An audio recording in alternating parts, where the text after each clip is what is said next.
పెళ్లి పిల్లని చూడటానికి పెళ్లి పిల్లగాని చూస్తానికి వచ్చారనుకో ఏం చేస్తాడా పిల్లగా అంటే 15 ఎకరం ఉందా వ్యవసాయం చేస్తాను అనగానే ముఖమాట పెట్టుడే నౌకరి చేస్తాను అటెండర్ అంటే కూడా పర్వాలేదు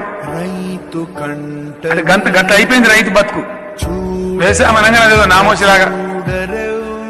వ్యవసాయం చేస్తానని చెప్పడానికి సిగ్గుపడే పరిస్థితి వచ్చింది దాన్ని మొత్తం రివర్స్ చేసి ఏ సాయమే ఫార్మర్ ఇన్ తెలంగాణ అని చెప్పే పరిస్థితి తీసుకురావాలి